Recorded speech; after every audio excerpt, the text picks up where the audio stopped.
Hi there, and welcome back to this afternoon's first session. I hope you had a nice break in the middle of your day. Just a real quick recap. We've got, I think, 6 sessions left today. So hopefully you're around for a few of them at least.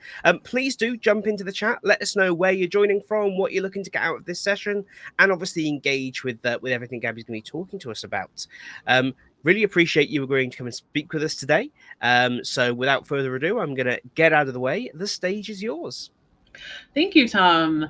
Hello, everybody. My name is Gaby Ruchames. I'm currently an instructional designer in higher education. I work at a university just outside of Boston in Massachusetts in the United States. So I am really excited to be presenting to you today.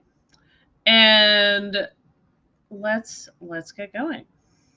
So today I'm going to be talking about presentations and e-learning experiences. So please keep in mind that when I'm talking about presentation, I usually mean something with an additional technological component like a PowerPoint or like an asynchronous e-learning, where you not only have to consider the sort of human factors of how you're talking, but you also have to consider how does that extra piece, that e-learning module, those animations, those videos, those pieces on your PowerPoints, how do they add to or sometimes detract from your presentation? So first, let's talk about the brain closet. My team and I read Jose Antonio Bowen's book, Teaching Change, recently, and really, really loved it. And he talks about your brain closet as a metaphor for long-term memory, short-term memory, and kind of how we learn.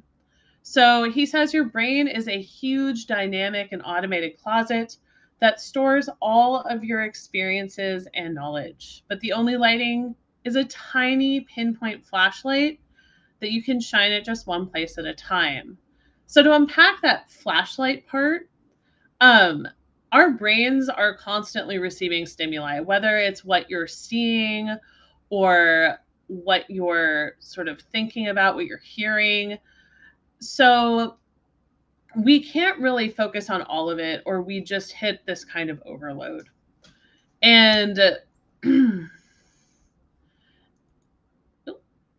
and so we have to filter out the noise and just focus on what exactly is really important, what needs to be prioritized, and what's necessary. So he says this brain closet contains all of your stuff, but the things you use are a lot better organized and easier to find. So this really comes back to something that is fundamental to my sort of philosophy of learning design, which is that learning is never this singular event. It's not just you show up once, you learn a thing, and that's it. Usually you show up, you hear about it initially, then you go use it again, or maybe you attend something else about it. For instance, AI is a really hot topic right now. I've been to at least 3 or 4 talks about AI in the past 6 or 7 months, and I learn something new every time. So let's look a little bit more at the sort of science of how our brains work. Memory always starts with sensory memory, and these are those inputs like vision, hearing, and so on. So we have unlimited sensory memory, but it only kind of stays in there for about 3 seconds. Sensory memory, once we've kind of filtered out the noise, then goes into our working memory. It can hold about 5 to 7 items for 5 to 20 seconds. But the thing is, a lot of what goes into our working memory doesn't stay. So we have to repeat it and rehearse it in order to transfer it to the long-term memory, where those are the things we use. So when I mentioned the brain closet and how those things we use are really the ones that are easier to find. That's that long-term memory. So we start at the sensory memory. We get these inputs, like you're hearing me talk right now, you're seeing my visuals. It goes into your working memory. And as I talk to you, I'm going to repeat some of these concepts. That helps you cement it in your long-term memory. And building connections is also a really key part of that. So for some of you, if you're talking about a topic you really, really know, the reason that it feels easier for you is because you've applied this topic in several ways. You have connections to it from multiple angles, and those make it much easier for you to go retrieve information about that topic. So one of the things I'm going to focus on here is the types of cognitive load. And there are three basic types, and this cognitive load is kind of what stops us from really focusing in on one thing, because our brains really can't do everything at once.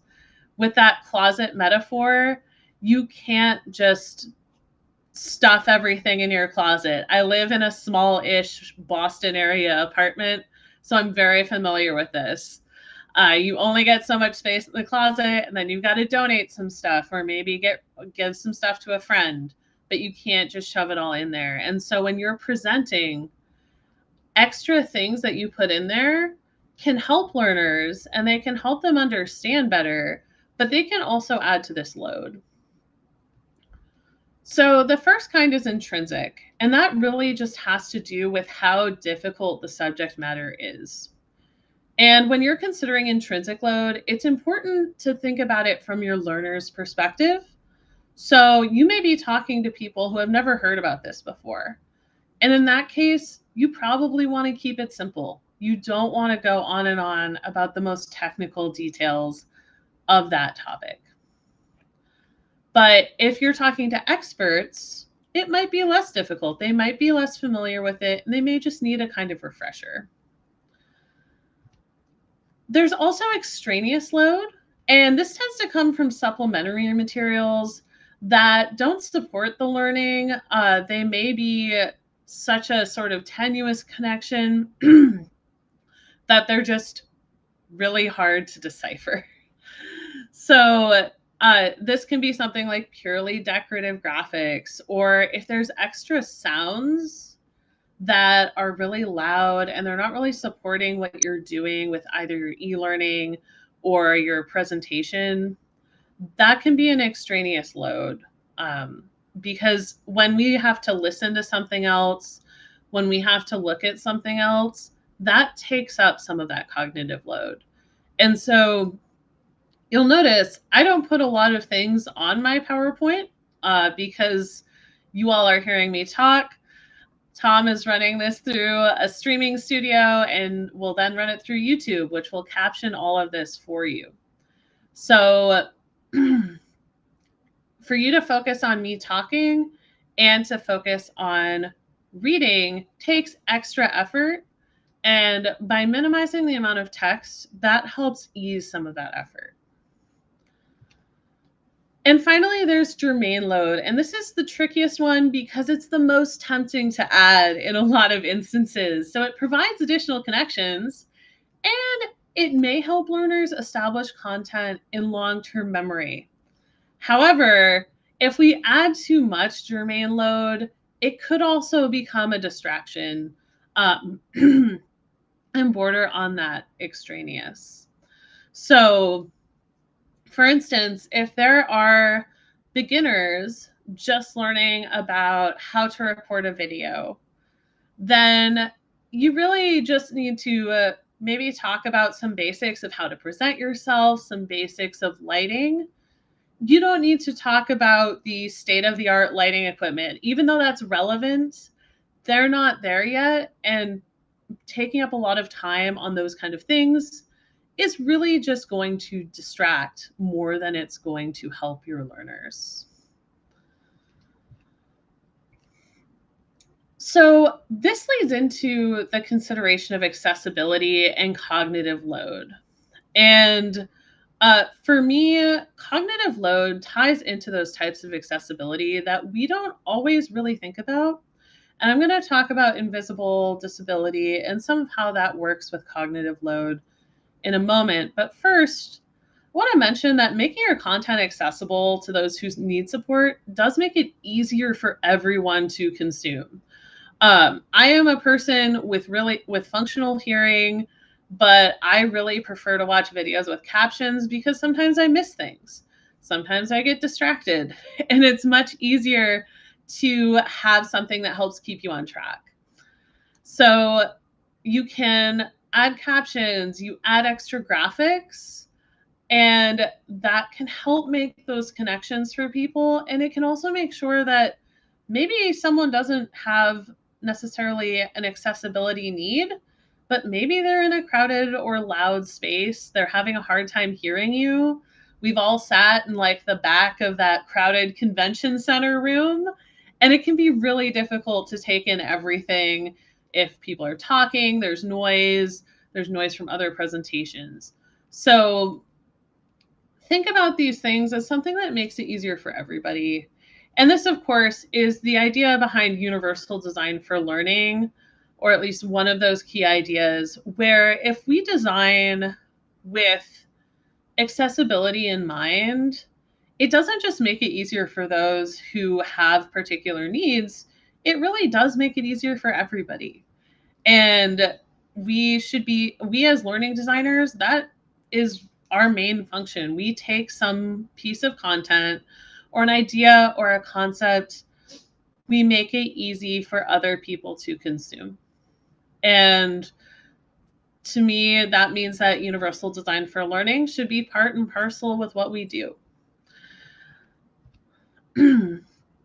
Trying to overcome accessibility barriers is going to add to cognitive load regardless of needs for accommodation. If I can't hear you, it's going to be much harder for me to pay attention to your presentation. Likewise, maybe the biggest thing that I think about, especially as I was writing up the proposal for this, was those PowerPoints that we've all seen where somebody wrote an essay on their slides and I'm spending my whole time reading. And it just really takes away from that feeling of an actual presentation where you bothered to have a person there. So think about how these things detract from everybody's attention, really. So these things we learn about accessibility should also tie in to how you're thinking about presenting to anyone. With these other accessibilities, I do want to mention some invisible needs because I often feel as though accessibility conversations focus in on things that we can really perceive people have problems with or needs that people have. So we focus on vision, we focus on hearing, physical disabilities. But there are some invisible accessibility needs that might not be something people want to disclose, but you can account for those.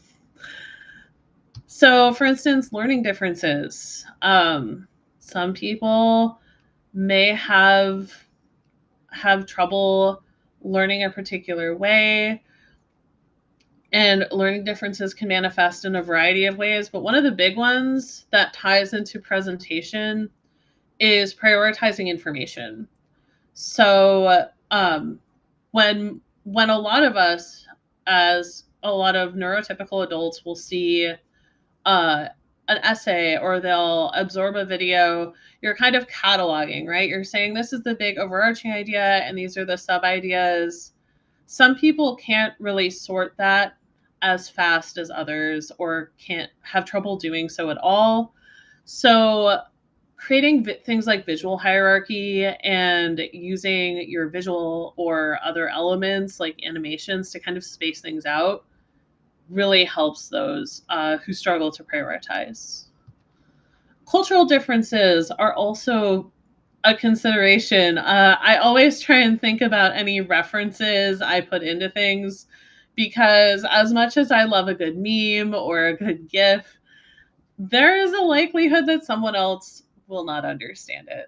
So consider that, as most of us really don't work in a homogeneous environment anymore. There's usually at least some representatives of a different culture. So it's something to consider when putting your presentations together. Processing speed. So some people need some time to sit and think. I used to have to train myself to sit in silence for a couple seconds when I would present, just to let people absorb what I was saying. And until then, I didn't realize that I was probably moving on too fast. And now I notice it when I perceive other presentations too, that some people will ask if there's any questions. They will wait maybe half a second and then just move on. And that's barely enough time for me to stop and think about, well, what did I even hear? Which ties into the do I have any questions part of this. There's also things like reading level or base knowledge. So people may see words in your presentation that don't make a lot of sense to them because they're particular to a field or a discipline. And they may also just not have the reading level to comprehend what you're talking about. But these are things people aren't likely to disclose. So to work with this, you really need to think about, is that technical term something that's really key to what you're presenting on or what you're trying to help people learn? Or is it something that could be explained in a simpler way? Because oftentimes I have gone the way of explaining something more simply, and the same learning happens. And you can teach those technical terms with repetition, with things like job aids that people will see anywhere they go. But what you really want people to understand a lot of times is not just the name for something, but what do we do with it? What does this actually mean? So that then if you pair a sort of simpler explanation with that repetition of a term, you can actually help people cement it in their long-term memory. And just like I said before, and this is, I guess, kind of the reverse, but reducing that cognitive load in your presentations is going to make them more generally accessible. So if you're making that concentrated effort not to make it feel as though you're just throwing things at people, and you're really trying to focus in on what's necessary, you are trying to space it out correctly, that is going to go a long way toward accessibility. And then you have just maybe a few other things to layer on.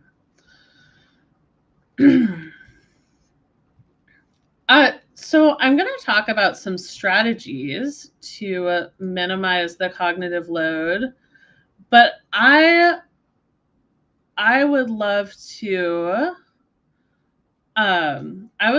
hear from you, first of all. What are some of the open your trunk?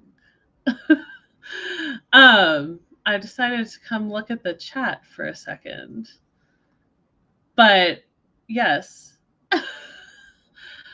I was just having a look here at the chat, and I'd love to hear about what are some of the areas that you really struggle with as far as managing that cognitive load, and thinking about how to manage it in your presentations.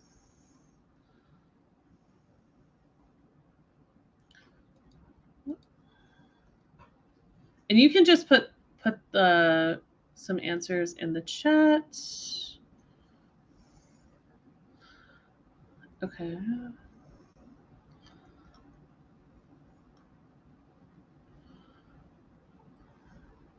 Okay. Deborah says white space. Hello, hello. And yes, Guts Love, I am a captions on person pretty much all the time. Anybody? Okay. Less is more and don't over faff with animations. I really like animations to space things out, but I also understand some people have said that too many of the animations, like the really excessive ones, can be a little overwhelming visually. I did not lose the connection. Oh, hello, Georgia. I love the idea of using simple language to explain complex concepts. Thank you. So, not putting too much info on a slide. I'm hearing everybody. Thank you. Pausing, allowing time for reflection. Yes. Thank you. And actually, some of you were helping do what I was talking about earlier, which is taking a sec to pause and recap, because that is very important. Okay. All right. I just wanted to stop and look at the audience for a sec. So let's talk about some strategies.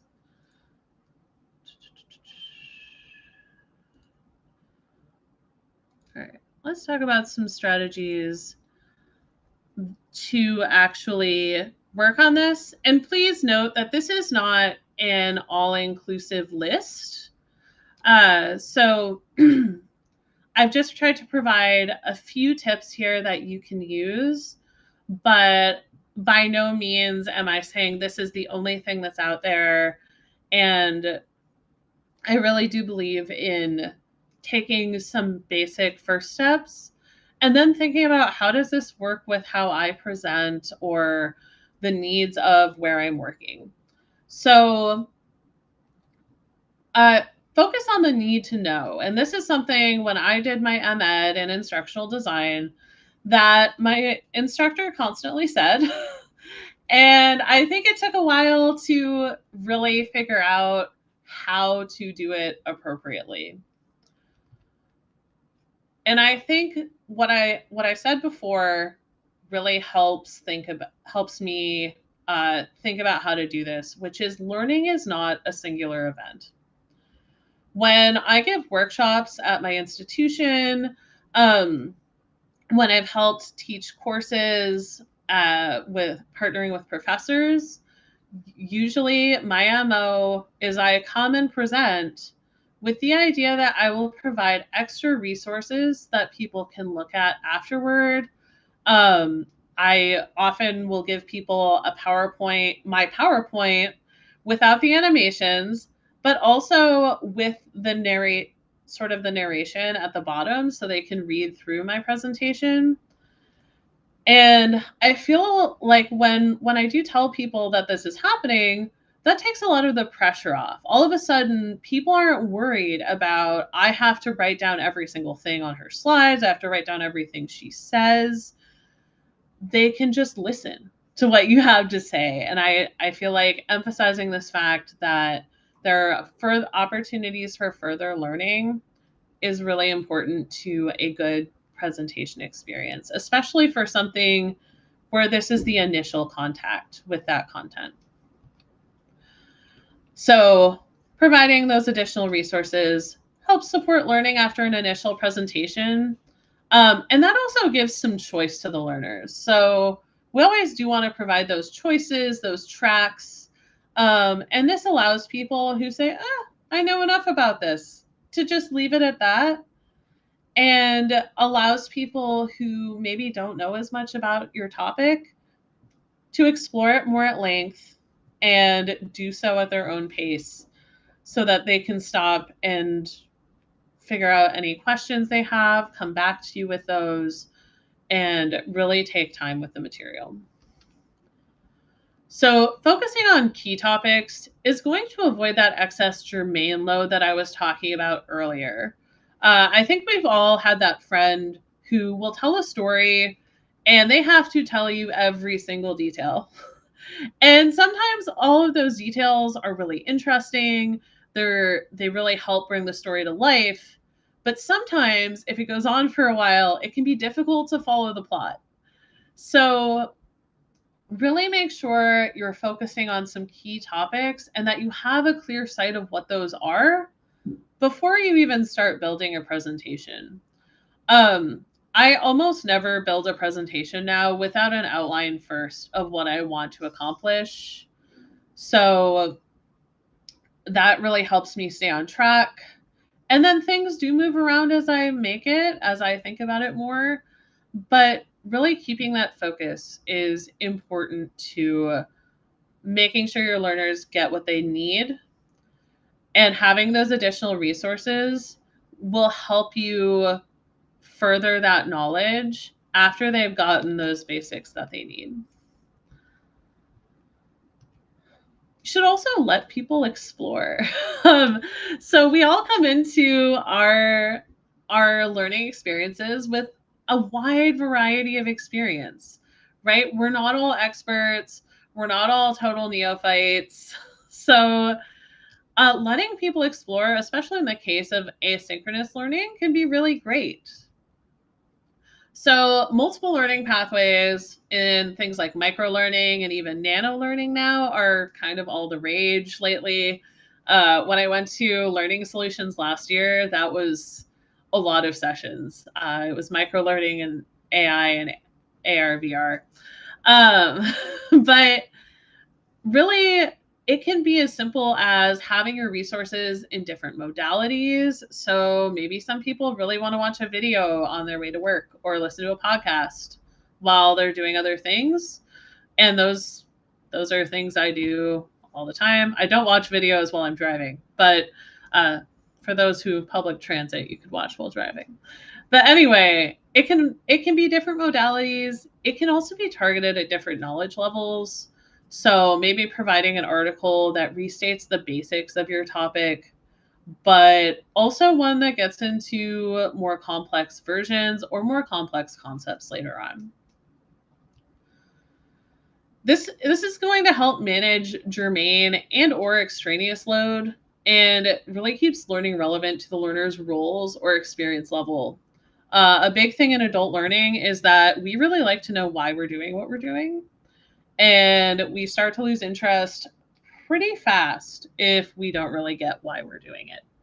So we need to make sure that that germane load is helping our learners. It's really making those connections.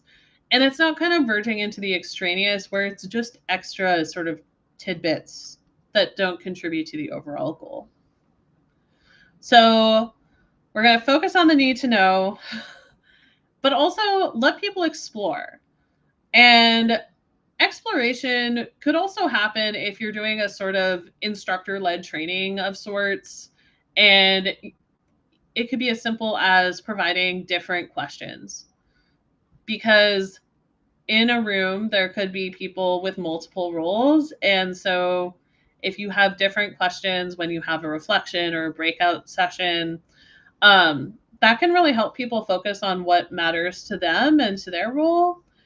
And also allows just for people to pursue some of what they're interested in while achieving those goals that you've set out for your learning. Make it easy on the eyes. I love visual design. It's one of those things that I really come into as an instructional designer.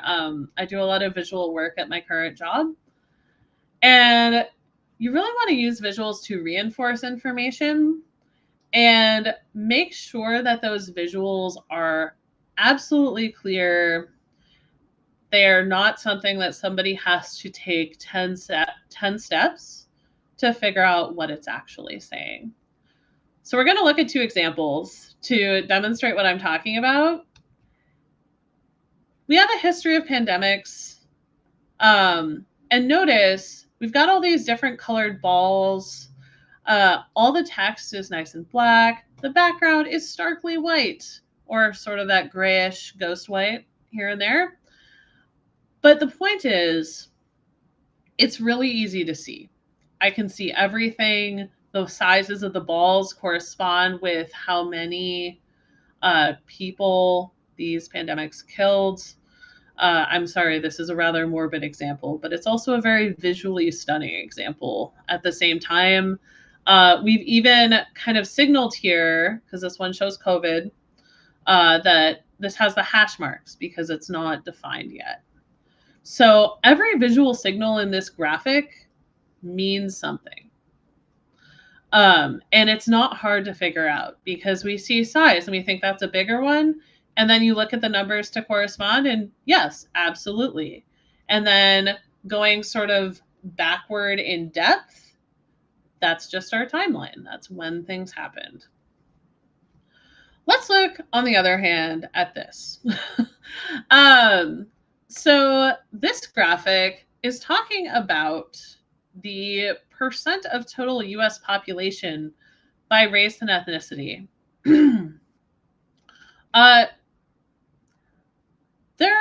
There are a few things here, but I'm going to point out a couple basic ones. First of all, when I see a map, I usually expect to see demographic information based on location or something similar. So to see these percentages, but they don't correspond to location, but it's on a map, it doesn't really make a lot of sense.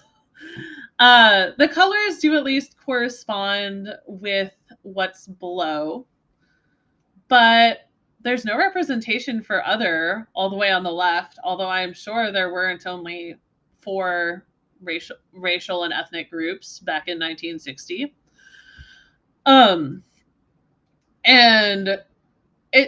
it just takes a lot of work to, first of all, even understand what this graphic is conveying, and second of all, to interpret it in a way that's really useful, because it all, on top of the confusing presentation, it has kind of some missing information. This does not feel like a complete summary of our population when I look at it and actually think about it after I figured out what it's doing. So those confusing or excessive visuals can be extraneous load. I always tell people, when you're building a presentation or you're building an e-learning, it is way better to have a solid background and like 2 icons than it is to have 50 pictures all over and then people don't know where to look.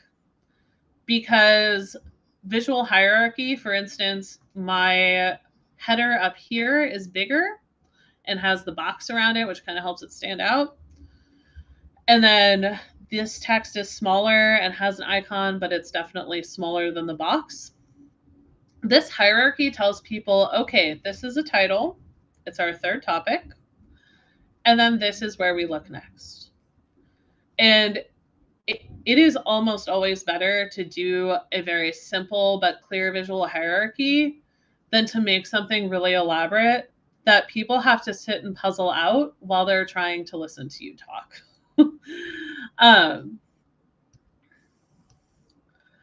Breaking it up, and people mentioned this in the chat earlier when I asked about it, breaking things up is really important. And there's 2 ways that I'm going to talk about doing that. The first is through knowledge checks or reflections. And that's kind of why I wanted to pause and talk to you guys for a minute. Just because I rarely plan a presentation with the idea that I talk the whole time. And there's also some other benefits though. So you're repeating and summarizing information. It's a pretty natural thing to do if you've been presenting for a while, to just kind of summarize what you've been over and repeat some key topics before you send people off to do a reflection, so that you've got them focused on what they're supposed to do, and now they can go work on that application. This allows learners to pause and self-evaluate. It also gives you a break. Listening to someone talk is tiring. And I know that I've sat in 2-hour workshops, and 1 2-hour workshop can feel like 4 hours, because all that happened was somebody sat and read slides to me. And that's not really like my preferred learning, but also there's no break. My brain is just like go, go, go, and trying to keep up while they're doing this and trying to absorb it, but there's nothing else to help it along. There's no sort of connection back to what I'm supposed to be learning if there's no sort of break in the activity. Group contributions can also help you bond with your learners. I'm really happy to see my coworkers show up here today. I really appreciate it. But it's also nice to chat with some of you and excuse me, sorry. To chat with some of you and see what your concerns are, because we're really all here because we want to learn about better practices in the field. We want to learn from each other. And so I'm really excited that I got to be here today talking to you. But I also hope that in a few minutes, when I finish up my own part and we can have a little Q&A, that I can also learn something from you, because I really believe that we should come into these sort of learning experiences, especially since we work with adults, with the idea that we're all learning from each other. Even if someone isn't an expert in that content area that you're giving trainings on, they still have experience that they can contribute back to you that helps you learn something that may wind up being relevant to what you do, or just may be interesting. It might be something that adds to that joyful life experience. I also do like to use animations or other visual cues to group content. So icons, I make infographics fairly regularly in my role. So using different boxes and things like that. But I find that if somebody gives me an entire slide and there's lots of text on it, then I really struggle to feel like I'm just reading a paper. And using those animations to pace things out helps people focus on where you are. Because we all take a sec and space out, or, maybe we had to take notes or something. And so if I look up and see, oh, okay, that's the last thing that came up, I have a better idea of where we're at than if somebody just dropped a whole slide and then expects me to know where we are, even though they're talking and maybe they've gone on a tangent. So use those animations. And visual cues, by the way, doesn't have to be like little boxes all the time. Deborah made a really good point that it can also be things like white space, meaning that negative space between pieces. So for instance, there is less space between these pieces because they all go together. And then there's a little bit more space between this and this to show that those are separate components. And finally, this one kind of goes without saying, but is also really important. I have watched presentations where I was thinking to myself, I'm not really sure they prepared ahead of time outside of like throwing together a PowerPoint. And be prepared. So rehearse any verbal elements or cues. Sometimes I make presentations for other people.